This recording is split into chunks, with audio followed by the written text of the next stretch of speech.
alguns movimentos que, vamos dizer, na cultura brasileira, na cultura popular brasileira, na mídia popular, e nos livros de escola, etc., são tidos como reacionários e antirrevolucionários, como por exemplo o fascismo italiano ou até o nazismo, são evidentemente revolucionários. Por quê?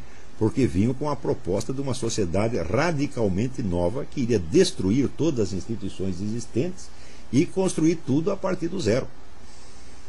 No caso alemão, isso era ainda mais radicalmente revolucionário, porque as bases da nova sociedade a ser criada eram extraídas de uma ciência recente que era a biologia evolucionista.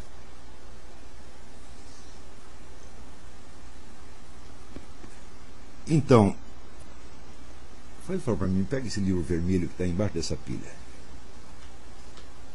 Vou dar aqui uma amostra para vocês. Olha, isso aqui é um livro recente, muitíssimo interessante, The Dictators, a Alemanha de Hitler e a Rússia de Stalin, Richard Overy. Richard Overy é professor de história no King's College em Londres e entre as conclusões que ele dá do exame comparativo das duas grandes ditaduras europeias do século XX, ele fala, a maior ditadura foi de Mao Tse-tung na China, mas está fora aqui. Então ele diz que um dos elementos ideológicos fundamentais que originaram essas duas ditaduras foi o chamado culto da ciência. O culto da ciência econômica, no caso do socialismo, e o culto da ciência biológica, no caso da Alemanha nazista.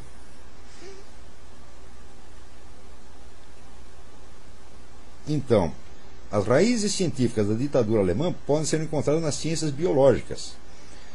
O desenvolvimento de uma biologia social popular no fim do século XIX, associado com o trabalho de Ernst Haeckel e de muitos discípulos, note bem que Ernst Haeckel não era um discípulo distante, ele era o segundo no comando da escola evolucionista, era o colaborador, ele e Thomas Huxley, que também eram racistas, eram os colaboradores principais de Charles Darwin.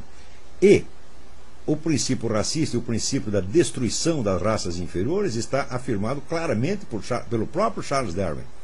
Tá certo? Portanto, a teoria evolucionista aparece mesmo como uma teoria genocida, bem de tipo nazista, desde o início. Não é que foi transformada nisso posteriormente, né? Então, é construir uma visão do mundo baseada em preservar a raça ou nação como uma espécie pura e exclusiva. Mas, note bem que Charles Darwin, ele diz, por exemplo, que as leis modernas feitas para proteger os mais fracos, os doentes, etc., são anti-humanas, porque elas contribuem para a decadência humana. Então, para ele, o que tinha que fazer com os pobres, com os doentes, etc., deixar tudo morrer, porque isso favorece, vamos dizer, o melhoramento da raça. Isso quem inventou não foi Haeckel nem Thomas Huxley, foi o próprio Charles Darwin. Então, isso era uma ciência, entre aspas, muito recente, e o nazismo incorpora tudo isso, tá certo? E promete criar uma nova sociedade baseada, então, nesta biologia. Quer dizer, essa é a proposta revolucionária, 100% revolucionária, tá certo?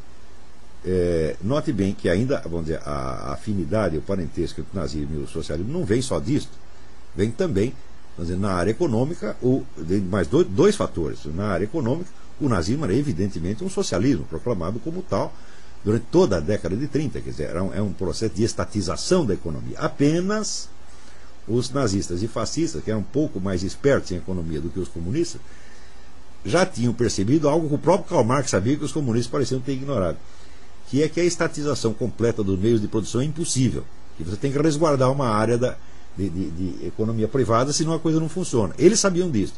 Então eles não queriam estatizar completamente a economia. Eles estatizavam 70% e deixavam 30% na mão de 5 ou 6 grupos monopolísticos, que por serem poucos fosse mais fácil de controlar pelo governo, colocando, como dizia o próprio Hitler, colocando o empresariado de joelhos. Tá certo?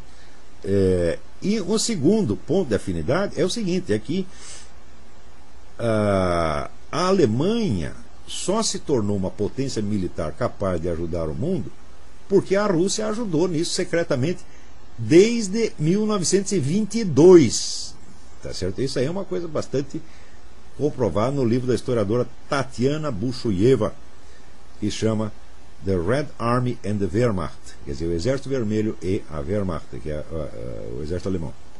Então, desde 1922, a Rússia cedeu parte do seu território para que a Alemanha fosse se rearmando e criasse um exército, sem que o restante da Europa soubesse. Se não fosse isso, jamais teria tido Segunda Guerra Mundial. A Alemanha jamais teria podido crescer militarmente. E esta cooperação continuou e se intensificou depois da ascensão do Hitler ao poder. Por quê?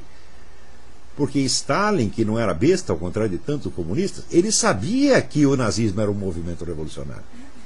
Só que achava que era um movimento revolucionário inferior ao comunismo. Porque era baseado num improviso doutrinal e não numa teoria histórica, científica, entre aspas, como o marxismo. Então ele achava que os nazistas eram capazes de derrubar a burguesia, mas não de governar em lugar dela.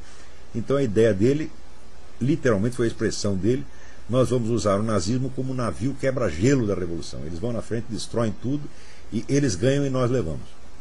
E feito, baseado nisso, então, incentivou o militarismo alemão, o crescimento da Alemanha como potência militar, e criou a Segunda Guerra, que vamos dizer a famosa teoria do Ernest Toppich, que a Segunda Guerra foi totalmente a criação de Stalin, planejada com muitos anos de antecedência e muitíssimo bem sucedida, com exceção de que você fazer sociedade com o maluco é isso que dá. Quer dizer, o Hitler, no meio do caminho, ele voltou atrás e atacou a própria União Soviética. Mas isso acabou ajudando. Quer dizer, o Stalin deu a volta por cima. Este detalhe da sua estratégia que deu errado, ele acabou transformando isso em seu benefício, na medida em que aí é que ele conquistou apoio das potências ocidentais, tá certo? E acabou com isso dominando metade da Europa.